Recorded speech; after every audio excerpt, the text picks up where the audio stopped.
Realize that you have something to offer the world, whether it's music or whatever.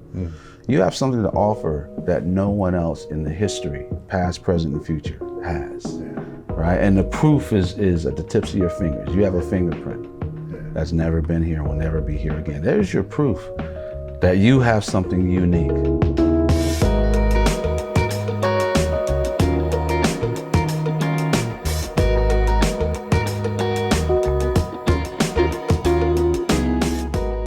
Victor, I love your family.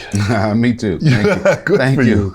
You have got such a beautiful, spiritually based musical force that you have come from. And being the youngest of 5 boys, you kind of came into the scene, you hit the ground running. Yeah, they already knew. Literally. Yeah, literally. So tell me about that with when you started playing, a couple years old, you're given this instrument and you're off and running.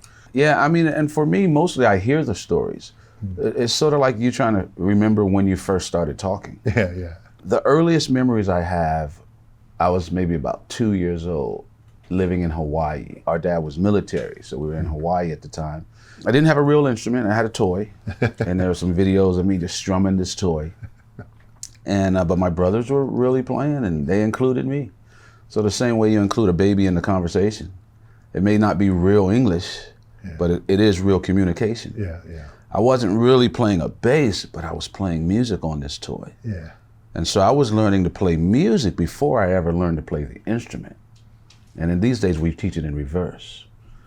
We teach you the instrument first, we'll play later, But I learned, I think, the right way. The same way you learn a language, before you can ever speak a real word, you know what things mean.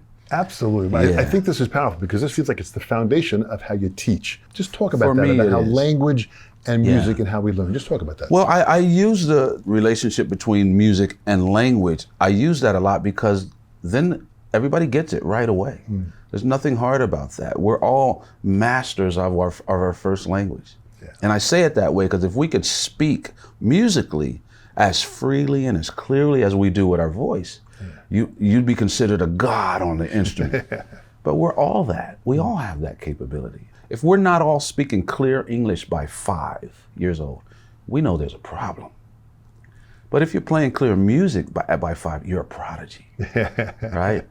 So I asked the question, is music that difficult? 7 letters, only 12 notes, what's hard? It's the process that we usually learn it because of the process that we teach it. My goal is to make things easier. We can get hard later. Yeah. Right? Let's just play. Let's just have fun. Let's Absolutely. not start by telling you you're wrong already, Let's just have fun and play. And so I relate it to language just so you get it right away. But to get serious about it, music follows everything that you consider a language to be. Music can qualify for that. So it's interesting. So this really has to a certain degree become your educational foundation. Sure. Of how you are. And I loved, and I suggest for everyone to go out and watch your TED Talk. It was just fantastic the way it was, and you really articulated exactly, this topic here. When I teach, the first thing we do is we listen to music. We listen to different types of music. Sure. They say they're into rock, we listen to jazz. Yeah. Whatever, so I kind of at least open them up to hear and listen. Absolutely. How do you begin with someone who wants to play bass? Get them a bass. That's the first thing, and then jam with them. Right? Jam with them. I wouldn't start by teaching them anything. Just hand them the instrument. If they want to lay it on the floor, cool. Yeah. There's people who do that. Yeah. Right? There's nothing wrong. The electric bass is so young. There are people older than the electric bass still playing it. Right? Yeah. So how can we say, it has to be done this way? As an instrument, the electric bass is an infant. Right? We shouldn't decide what it is when it's an infant. Yeah. Right? Yeah. So the first thing I would do, what Reggie does, is get an instrument. Doesn't even have to be a real one. And let's jam. The same way a baby in language, again, I'm always going to make this relationship. A baby in language, you don't teach them words before they're allowed to talk. They're talking from birth. Yeah. See, we think talking means words. Talking just means communicating. We can talk without saying a word, right? And babies are born communicating, right? And they're communicating so powerfully and so strongly that the parents learn the baby's way of communicating. Right? Your mom knew every sound when you were an infant. Mom learned every sound and knew what it meant. You could be across the room and make a certain sound, your mom knew what it meant. So We know you're going to learn our way later, Yeah. but at first we learn your way of communicating. In language, you're made to be right from day one. You don't even know you're a beginner. You're never told that. You're never made to practice. And to use a musical term, like I said in the TED Talk, when you're a baby, you get to jam with the pros, right? You're not stuck talking to other babies. You'd be in your 20s before you could ever say anything clearly, right? Yeah. But that's our approach musically. You're told you're a beginner.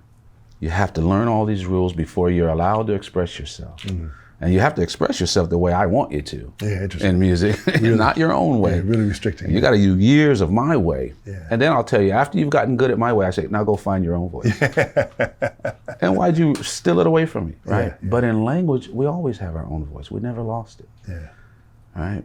We never knew we were a beginner. We were accepted.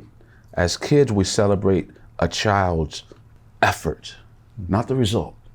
If they come home from kindergarten with this horrible scribbling painting, we're like so happy. Yeah. We frame it, we put it on the refrigerator, it's probably still there. Not the result, the effort. Yeah. But in music, we're looking for a result the first day. And when we don't get it, we say, you're wrong. And that kid quits because I don't want to be wrong anymore. But it's interesting. We really need this philosophy that you have. We really need this now because we really kind of need to allow these great musicians and welcome them into the musical family. Absolutely. And get them to play and have fun and enjoy and, Right. and tap into that art of expression. Exactly. And anytime you see what we call a prodigy, Yeah. you know, a 7-year-old, a 9-year-old, 11-year-old who's better than they're supposed to be, right? They're a prodigy. Here's what's true 99% of the time. Someone else in their household older than them is also playing. That's it. They grew up with it. If you grow up with it, you'll be good. Yeah. Not later, right away. Yeah, that's And at the risk of sounding egotistical, I was just born into it. That's why I'm good. Yeah. Not because I did play and work hard, but we're good at English. Not because I'm special. So you grew up with it. You're surrounded. Everybody older than you was doing it well, and they allowed you to participate from day one. Yeah. I was born into that musical family and that musical situation. How could I not be good? You were also born into a family that had incredible integrity, that had incredible humility, that had incredible self-understanding of Yes. value. Yes. So you came from a foundation of absolute fundamental, humanity, 1,000%. which I think was just absolutely beautiful. Yes. But here you are now, you're 8 years old, and now you're starting to tour. What happened with that? even before that. Even before when that, I yeah. was 5 or 6, we were living in Sacramento at that time, and we were the opening band for Curtis Mayfield. Reggie said it was his Superfly tour. Yeah. And so, people talk about how young I was. You started at 2, you were 5 on tour at Curtis Mayfield, you're 8, and the real story is Reggie. Yeah. So if I'm 2 learning to play the bass, Joseph's 5 learning to play keys, Reggie's teaching us both. When I'm 2, Reggie's only 10. So think about how many 10-year-olds do you know that can get their 2-year-old and their 5-year-old brother good enough so that when I'm 5, we're the opening band for Curtis Mayfield's Superfly tour. What 10-year-old does that? I know one. Incredible. Right? So I get the credit. I get awards, I get interviews, I get written up about. Reggie sits in the back and just nods his head and smiles and is truthfully proud of his little brothers. Yeah. But he deserves 99.5% of the credit. Beautiful. I mean, seriously. And there's so many people, I could name names for the rest of the interview of people who have gone through the Reggie Wooten School of Music, who have been touched by Reggie. And when you're touched by Reggie, and I could even say it for all of my brothers, if you're touched by them, your life changes. Even an inkling, your course changes just a little, and for the better. How do you think that course has changed? What's the ingredient that you think is delivered to do that? Because you do that, and all of you do that. What my brothers do? What you and your brothers do Sure. to help alter that course, because Easy. every person you meet is enhanced as a human Yes. because of you guys, not just because of your music, but because of the spoken word and your actions of what you're doing. Here's what it is. Here's number one. When you interact with my brothers, or I would say my family, you leave with a better sense of who you are, maybe as well as who we are. But what we're saying is not about us. I'm not interested in what I've done. more interested in what you can do. And that was Reggie all the way. Wow. 100%. And that's the way he still teaches. Yeah. He starts with your gifts. He quickly assesses what your gifts are. Yeah. And that's where we start. Where a lot of us, we start with what you don't know yet. Yeah. Right? How beautiful. And let me get you up to speed. And then we could, no, you're already there. Right? Everybody has a born gift. Our mom used to say we're all born with a fingerprint that's never been here before and will never be here again in the history of humankind. Yeah. You're special. Yeah. Right? Now, but with that, mom would say you're no more special than anyone else. So don't let it go to your head. Yeah. But yes, you are special. You've been given, as mom would say, a God-given gift of individuality. Right? She would say inside a little seed of an acorn, there's a blueprint for a whole oak tree. Yeah. Inside this little thing. And mom would say, if God thought that much of an acorn, what do you think he thinks of you? And so as kids, we're hearing this and man, I'm special. I'm feeling special, right? And we are, but it was always coupled with, but you're not any better than anyone else, right? She had to make sure we didn't cross that line. Interesting. So my brothers and me learning from them, like I had 6 parents, 2 mom and dad and 4 older brothers. I learned it from them. Yeah. Do we know it's not about me, right? Because I don't need your approval to accept myself. Yeah. And it's sad that most people do. Yeah, well, that's beautiful. Right? Beautiful. We learned that very, very young. And so when we interact, it's about you. Yeah. And we want you to be better because it's sad to me that most people don't really like themselves. And to play in front of people, I'm afraid to show you the real me. Right. When that's who I paid to see. Yeah. And my brothers, I have the gift of bringing you back to yourself, showing you better pieces of yourself. I think that's number one. It really is. What's amazing is the balance between self-empowerment and humility. That's really what your parents did. I mean, Sure. That is brilliant. Yeah. They are That's brilliant. brilliant Yeah. parenting. That really is. They're the best. They're absolutely. When you started to take lessons and learn, what did you I practice? didn't take lessons. Didn't take lessons. I want to stop it there because the way we think of lessons, Right. I never had them. So to sit down with someone and go through books and Never did it. beautiful. Tell me about that. Never did it. Here's the thing. And again, let me say this. I say again because I said it last night at a clinic. I talk as if I'm right. It doesn't mean I am. Okay? Right. All my brothers are that way. We talk as if we know what we are talking about. And we do know what we're talking about. But doesn't mean it's right. So I'm going to say stuff. And I say that now because I used to always say, well, in my opinion, it's my opinion. I'm just going to say as if I'm right. All right. Books and things like that should come after you can already do something. Okay. You don't start a baby. Let's say English is the first language. Could be anything, Spanish, whatever, Portuguese. But let's say you're learning English as a baby. You're newborn. Should I give you books? Should I give you lessons? Should I start teaching you vowels? Beautiful. A, E, I, and sometimes Y. No, let's do it first. Let's learn to talk. Let's learn to communicate freely. Let's capture your freedom in this language, your voice. Now that you're comfortable, let's make it better with books. Let's make it better with lessons. Do you have to do that? Absolutely not. But we can grow faster if we get books. In music, we want to start with that. And it just slows people down. It works. Starting with theory and books does work, but it takes too long. Yeah. Right? If you want a person to be natural at what they do, you don't start them with lessons. They have this new thing now where they put babies, newborn babies, and I mean newborn out the womb, in water. They start swimming. They don't have to say, okay, now baby, you put your arm here. They don't have to show them a video. The water teaches them. Yeah. And so with music, if you put a kid in the water called music, they will play. But they will play their way. And their way is the best way. Right? That's what the world needs. The world doesn't need another Jocko, another Jimi Hendrix. The world needs your way. Yeah. And you're born with your way. But as teachers, we don't cultivate that. Well, how beautiful. So the teaching, the education system really has to have a shift. I think so. Yeah. I think so. I mean, here's the thing. The education system works. Yeah. Just takes too long. Yeah. And it also forces a lot of people out. Now, I don't know if this is true, but I was told that 98% of people who start taking music lessons, 98% quit within the first 2 years. Wow. Right? That's way too high. Yeah. I mean, 38% would be way too high. Yeah, absolutely. Yeah, so why is it? Is it that music is hard? And as we mentioned earlier, no. Yeah. We're only talking a few letters. Bass players only see a few rhythms when we read. I mean, this is easy. Why are we quitting? It's because of the process of how we teach it. I know that that's right. The process of how we teach it. So in my mind, yes, we need a shift. Because again, when you see that kid who's better than he should be at 7 or at 11, they didn't go that way.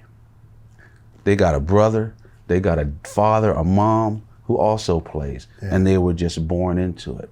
So any music that you don't see taught in school yet, bluegrass, things like that, people learned it the natural way. Right now, jazz is a way that we have to learn it through books and theory and stuff. Right. It didn't used to be that way. Yeah, right. People just played. You went to the club and you sat next to the guy and let him sweat on you and let him, you know. And then if he was kind enough, he'd bring you over, you know, and show you something. Yeah. But they didn't sit you down and write, you know. It was like learning to talk. We would sit down and talk, you know. But now it's a curriculum. And don't get me wrong, I'm not saying that that's bad. Right. But it is the slower way. Right. Some people don't have access to the faster way. So the slower way we need. Right. I'm not trying to get rid of it. I understand. But I am Point offering well a shift in it, like you say. Point well taken, the shift. So you're put into a playing situation. How did you know how to fit into the chords of what was happening? How did that come about? How do you learn to dance? How come a song comes on and you know what, and your body knows what? Who taught you?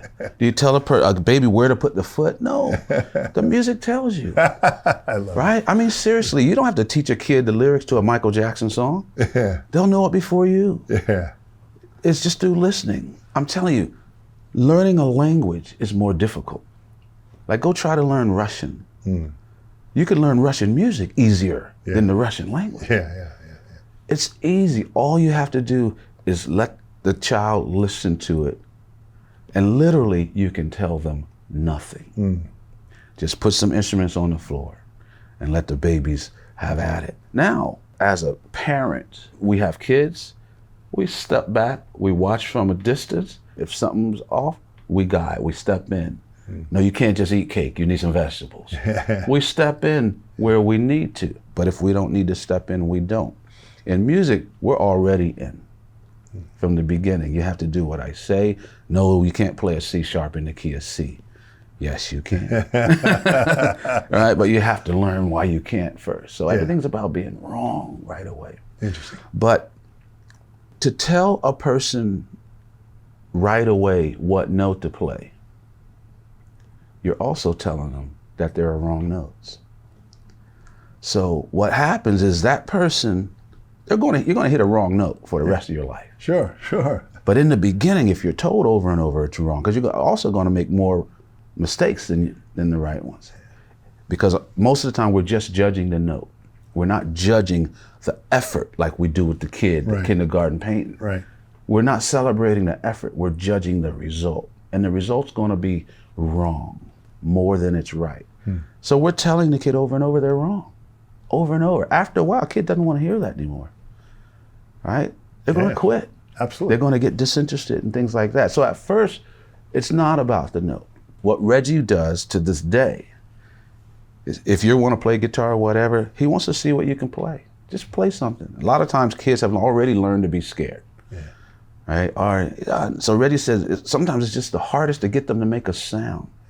But as soon as he can get them to make a sound, he fills in the rest. He makes that note the best note ever. By putting on a drum machine. Oh man, that's good. Play that again. Oh man, that's real cool. Can you play it to this beat? Listen to that beat. What's that feel like? Can you play it to that beat? Oh, there you go. He starts playing chords. He starts singing. All of a sudden the kid is playing music. The kid is experiencing music from the inside, maybe for the first time. Right. Where maybe they'd only done that in their mind in the mirror. But now they're doing it for real. And so everything that kid does in the beginning is right. Interesting. So Reggie steps inside almost literally. Literally. Steps inside and allows whatever is inside to come out and then works with that. Don't you do that with a baby that's Absolutely. baby talk? Brilliant. Yes. Absolutely. This is great for educators to hear because we are kind of in a bit of a stagnated place in music education. I mean, Sure. In general education, if we go Most that of big a us picture. teachers are more invested in our teaching, our information, Yes. more invested in that than they are the student. Yeah. My information, all the stuff I've studied for college may not be for you, right? If you're into skateboarding, we just might need to talk about skateboarding today, Yeah. right? I may just have to, it may not even be a music lesson today. I know I'm getting paid for that, but I have to read into you like your child. Yeah. You got to know what's going on. So we have to be better than our curriculum, right? We have to be able, a good teacher has to be like a good jazz improviser. We have to be able to improvise on the spot what this student needs. Absolutely. We have to be that good. But most of us aren't better than our curriculum. Boy, this is beautiful. Talk about listening and active listening and how important listening really is. Listening is the key to all of it. All of it. Kids, that's how they learn so fast because they're always listening. And you've got kids, you know that they heard something I didn't even know they were listening, but they heard it, you know. When we want them to listen, it seems like they're not, but they are. It's in there. Listening is the key, but listening doesn't only mean the ears.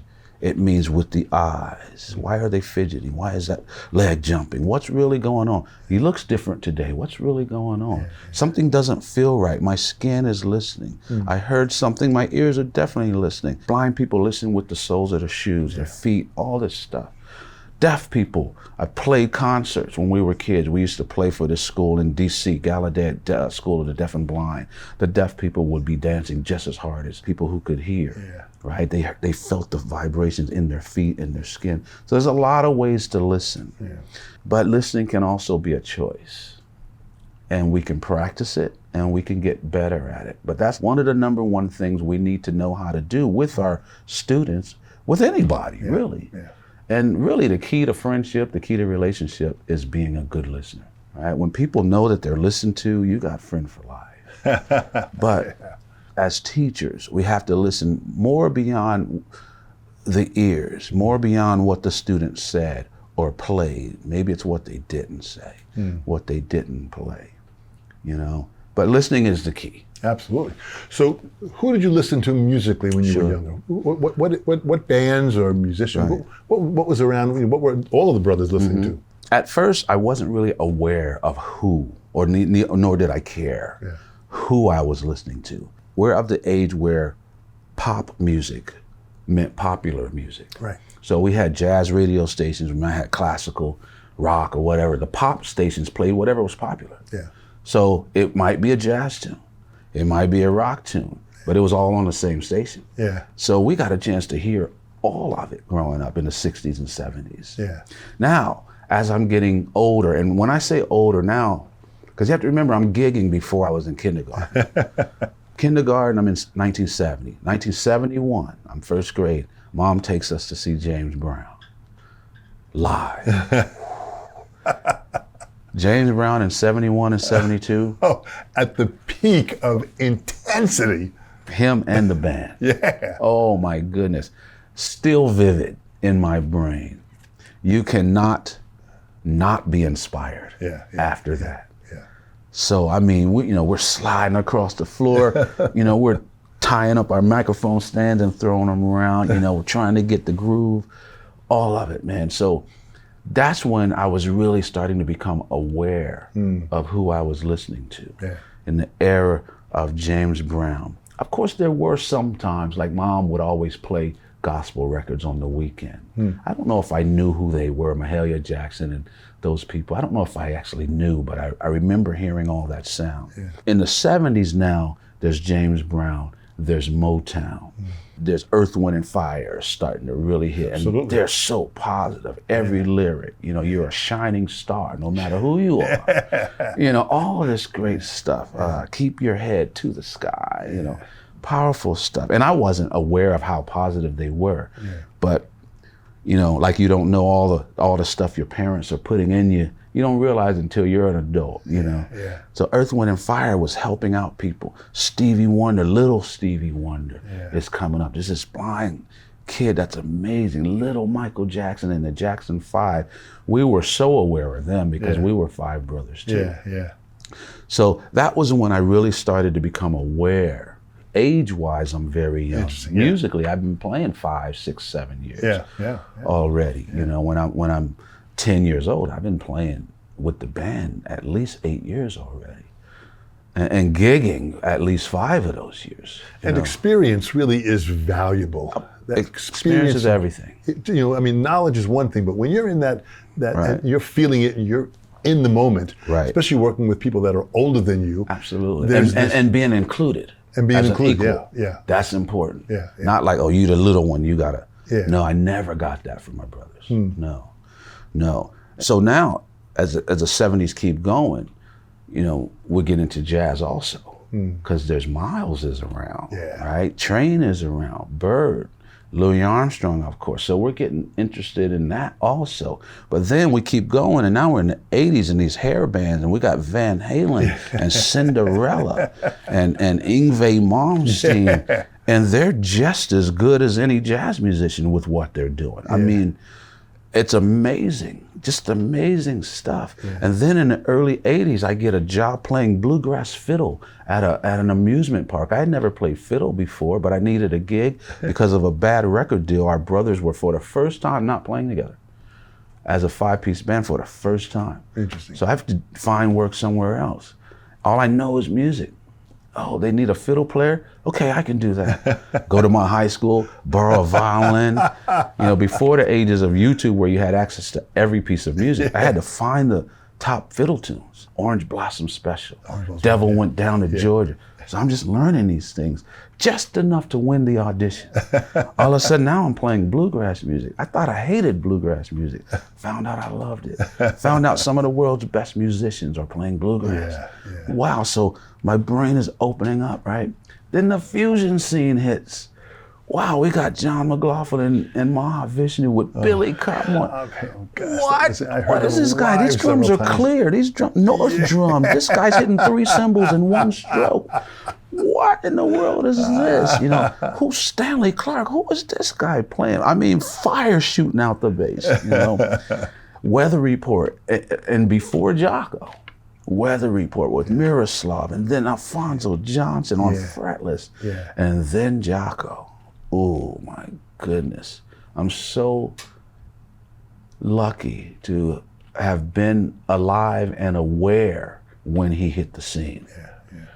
Whew, man. It was pretty amazing. I mean, he really had an energy and a presence that was just absolutely huge. Absolutely. Yeah, so, you know, that was a whole huge addition. And music was special back then because you didn't have 100% access to it the way you do now. So if Return to Forever came anywhere close, it was an event. It was like, you know, we were all there. And if someone was able to sneak in a cassette and came home with it, the whole neighborhood was at the house studying it, right, you know? It's just an amazing time. Well, how magical it is that, you know, when you went to hear them, and then eventually you ended up working with Chick Corea. How did that feel? Yeah, amazing. Reggie drove all 5 of us to go see Return to Forever at what was then Hampton Institute, now Hampton University in Virginia. And 5 little kids, Reggie's maybe 17, right? Which means I'm 8 years younger, so I'm 9 or something like that. Oh, I was 9, I remember that, I was 9. Reggie was smart enough that once the gig ended, he's just like, let's not leave, let's just stay here. So we stayed there. 5 little, hey, y'all want to go meet the band? Yeah. I remember going downstairs into the dress room. Chick, Lenny White, Lenny and Stanley, Big Froze, Al Demiola, and we're like in awe. What an amazing band, Many, many years later, basically the short story is I asked Stanley if he had a string or something I could have, and he literally stood up and was like, whoa, you know, and he looked around, he said, I don't have anything, but he took back then jazz bands, like they had like a tour booklet that you could buy or give out, program. So I had that. He took it and he wrote an address on it. He said, if you write me here, I'll send you something. So I wrote him a letter. He sent me stuff. I wrote him another. We kept in touch. So here we are now. I'm getting kind of known with Bela Fleck and the Flecktones. And Bass Player Magazine is starting to hit. And there's an article on Stanley, and I read everything on Stanley. He's still my hero. And they asked Stanley, like, you know, who are some new players out there that you can hear your influence? And he says my name. And he's like, yeah, I remember meeting him when he was a little kid. It's like, you know, excited, you know. And so now I've gotten to tour with him, record with him. I can call him. I get a call from Chick Corea to sub for John Patitucci with the electric band. You know, and when I get around these people, I feel 9 again. You know, because our age difference is no closer. You know, I get treated as an equal, but in my mind, I'm not. I'm a little kid, and I love it. It's easy in any industry to get what we call jaded. You know, you're used to, free food catering, this catering sucks, you know, today. We forget that it's free. And that, you know, it's food and, you know. How blessed we are. How blessed we are. How blessed. I'm not that way. I get around Stanley or Marcus. I think I'm gonna see Marcus tonight, and I'm already excited because I'm a kid again. You know, and so it's a joy to get to play music and hang with these heroes. I had to learn how to accept being treated as their equal. When I did the S.M.V. tour with Stanley Clarke and Marcus Miller, people are looking at me as their equal, and at first I want to say no.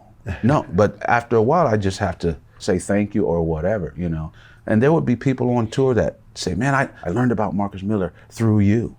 And I just want to tell them how backwards that is, right? After a while, I just accept it. As long as you got there to Stanley and Marcus, you know. So I had to learn how to accept being treated as an equal, and that took some work. But that's also an incredible endearing quality. I mean, listen, humility is a word that sometimes gets lost in our current 21st century. You embody that. And humility is so great because humility allows people to see you as a person. But you, listen, whatever pedestal they're putting you on, what you do so well, you lift them up to that pedestal. That really is very powerful. But that's a whole nother skill in just people skills. It is. It's people skills. Absolutely. That was one of the things that my mom especially worked on us as kids in ways that I had no idea what they were doing. Humility for a lot of us, I'll say it frankly, means to lie. So a guy says, oh man, you're great. No, man, no, I'm not. I'm all right. Don't do that to a person. Because a person is showing you what they can see. They don't really know what you are. They're showing you, they're telling you their perception of you. Don't diminish their perceptions. You want the person to be able to see the heights, right? So if they put you on a pedestal, like you say, help them up. Don't come down. Absolutely. And I like to say, like, you got a little brother who sees you dunking a basketball. That's showing the kid what he can become. Don't stop dunking because he can't do it yet. You keep doing it, showing the kid and helping them up. And so that's what you do. If a person is giving you all this praise, that means they're capable of all that because they can see it and recognize it. Beautiful. So you allow that and you help them up there on the pedestal with you. To lift the spirit and to lift the soul. You know, my parents always said if somebody complimented me, just say thank you. That's it. Because if you say no, you're almost asking for that person to compliment you again. And they said, never go there. So and it's almost like you're telling that person that they're wrong. Yeah. And there's no need to do that. But the criticism is the same. Absolutely the same. Yeah. Absolutely. It's all what they see. And who am I to tell you that you're wrong? So I say thank you for the criticism too. Because I want to know, my career is built upon you. Built upon people. And I want to know how I'm portrayed to you. It doesn't mean that's who I am, but I do want to know. So if you want to criticize me, I accept that too. That takes a certain level of strength. That takes a certain level of self-confidence. That takes a certain level of believing in yourself, even when the criticism out there now. Listen, I have seen fantastic YouTube clips of great musicians. And when I read some of the comment sections, Sure. I cannot believe what some of the people say I know. negatively, to legendary I artists. see critics in big magazines doing that. Yeah. Absolutely. So it seems like that's what they need to do to validate their job and keep on doing it. So that's kind of where but we have to look past that. Yeah. How do you do this with the traveling you're doing? I mean, Bela Fleck and the Flecktones, you're doing that, you're doing your own stuff Sure. with your brothers. You've got so much stuff that you're doing. You're doing these lectures and masterclasses and clinics and camps. Yeah. With all of that going on, how do you manage all that? Well, managing all the stuff that I'm doing is because I have help. I've got a wonderful wife. Makes sure that I don't have to worry about the home. The dog's fed. The doors are locked. Kids are healthy. I don't have to worry about that. Yeah. I have another woman who helps take care of my my business life, so that I don't have to worry. I mean, she'll make sure my flights are right. Basically, it's help. Yeah. We're not here to go through life alone. Yeah. If that were true, we'd be here by ourselves. Yeah. We're here together. We're meant to do it together. So, that's one of the biggest things I tell people all the time. You are never alone, except when you think you are, but you're really not. Yeah. So I have help, and I utilize that help. I appreciate that help. But the biggest thing is our parents taught us to accept things. Know who you are and accept everything, because what a person tells you is just what they see and what they think. And I'm not here to validate or invalidate that. Right. I am here to accept what you think. But it's up to me to know who I am. You can tell me whatever you want, and that probably won't change who I am. I've got to do that. You can't do it. Right. And so we learned very, very young that it's not always going to be positive, right? Mom said in sports, somebody's got to lose. And she said, if you're not big enough to lose, you're not big enough to play. Great advice. I mean, it's just the truth. It's always true when people give us the praise. Yeah. But they're lying if they say we're bad. I was with a great guitarist I was playing with who got a bad review one time in Downbeat. And it just destroyed him, made him so mad. I'm going to write that guy. I'm like, do you really think what he said is true? Well, no, it's not. Then why are you worried about it? Yeah. Let it because go. Blah, blah. He's allowed to say that. Yeah. And he probably doesn't even believe it. But we learned right away that it's not always going to be good. Life is about balance. Things can't be good unless bad exists. Yeah. So you got to take both of them. But the goal is to know who you are, right? But again, in a career that's based on other people, you want to know how you are perceived by them. And you can use that to make decisions about yourself. Yeah. Because sometimes what they see in you, there's always a bit of truth to it. If there was no truth to it, it wouldn't sting so much. Yeah. Well, the sting, for me, it wakes me up. It allows me to kind of see that there is still more to learn. Sure. I have not arrived. Yeah. I still have to evolve. Yeah. So that's a personal choice that we make. Sure. Yeah, but like if someone said, man, Dom, you got 3 legs and 3 arms, it wouldn't upset you. Because that's just ridiculous. But if I say something about your drumming, that's a little personal because it's art, and maybe there's a little truth to it, possibly. Yeah. Right? But the things that there's no truth don't sting as much, right? Yeah. But the main thing is that for us, and again, I had 6 parents, including my 4 brothers, is I learned at a very young age how to deal with it. Now, it doesn't mean I'm 100% there. Yeah. Not at all. I'm human. Things upset me. I like the nice reviews better than the bad ones, but I'm okay with them all. I know that neither one of them are really true for who I am. They're true for the reviewer, maybe. Yeah. But I've learned a lot from a young age, but it doesn't mean I'm done learning about it. Yeah. And that's the student that you are, that I admire so much. I've seen you perform many times and speak. You are always in the moment, Victor. You really are always in the now.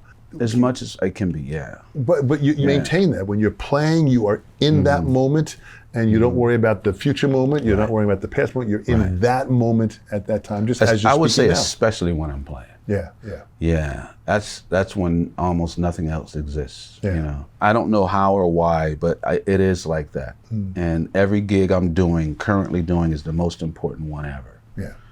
And I'm very happy of that because, you know, when our brother Rudy passed away, I think in 2010, and I remember getting that phone call, you know, I immediately thought about our relationship, and it hit me, man, we just did 2 gigs recently, and they were good. You know, they were at a small, I think it was during Summer NAMM, small little club, you know. Club wasn't real special, but the gig was. And, you know, a lot of people might have treated that gig, you know, it's not much, I'm gonna wait until the Coliseum gig. But I look back at the last 2 gigs, because we did 2 gigs that week. I looked at the last 2 gigs I had done with Rudy, and I felt good. I was like, those were special. You know, none of us held back. We didn't mentally say, oh, you know, tomorrow night or next week we'll do it. We did it that night, you know, and I felt okay. Of course, I was sad, heartbroken that we lost our brother, but our relationship was intact. You know, he knew I loved him. I knew he loved me. We told each other, and we kept that up. And so when one of us is gone, you know, we're always going to get a call. We're either going to get a call about somebody or someone's going to get a call about us. Right? But when I got that call, as heartbroken as I was, we were cool. You know, our relationship was cool. The gig we had played, we were in it that night. Oh yeah, you were talking about being in the moment. We were in that moment. Contentment, I was content. How beautiful. You know, I say we only own now. We don't own tomorrow, and I sure as heck don't even own later. But and to talk about that, you can't even pinpoint where now is. By the time it's gone. It's moved. Right. So in a sense, now doesn't even exist. You know, so I don't even really know what it is. But whatever it is, I'm going to do my best and help you do your best. That's the only thing I feel like I maybe have some control over. Not even the now, because it's gone.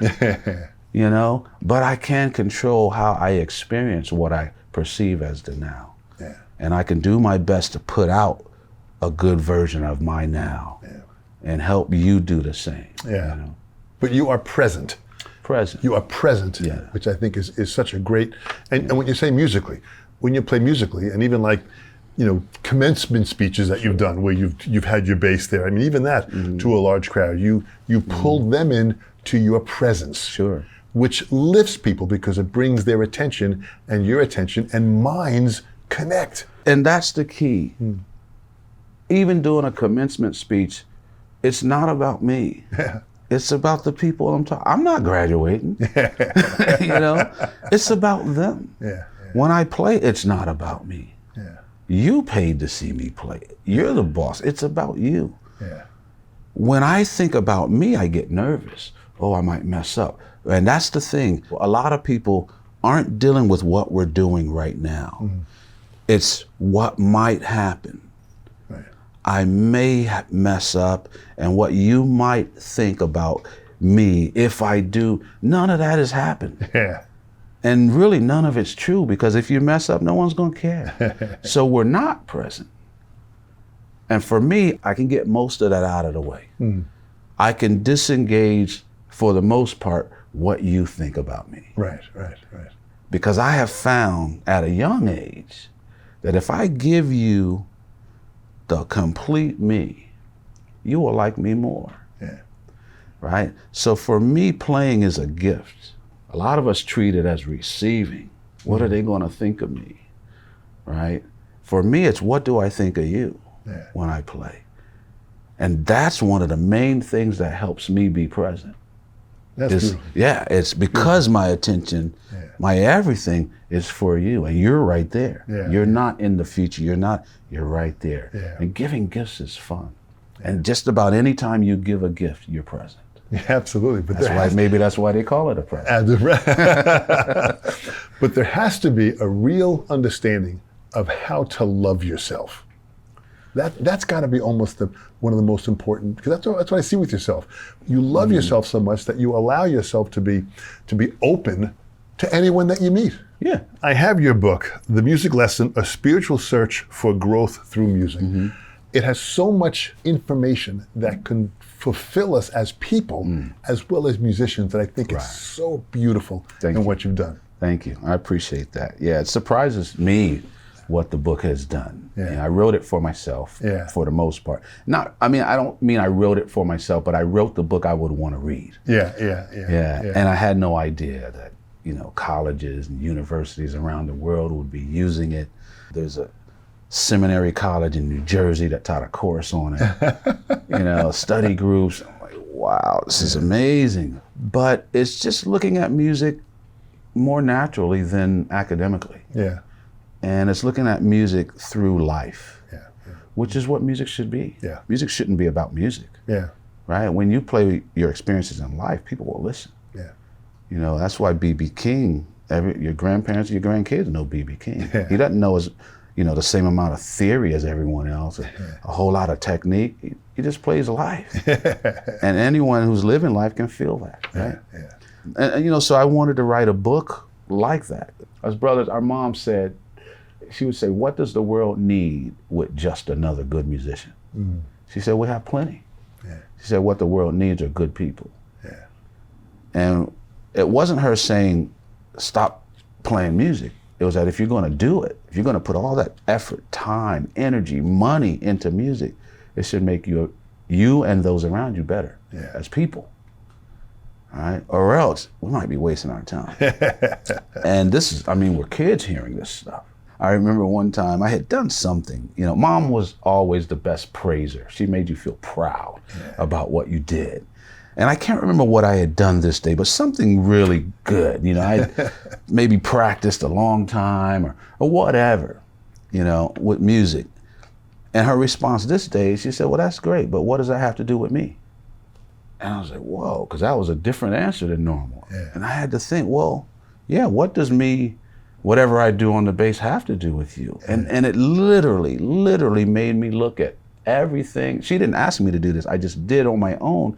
I looked at every phase of my life, from tying my shoe to eating healthy to whatever, cleaning my room. Yeah. How does that affect anyone else? Yeah. And then I could see it. I could really see how everything does.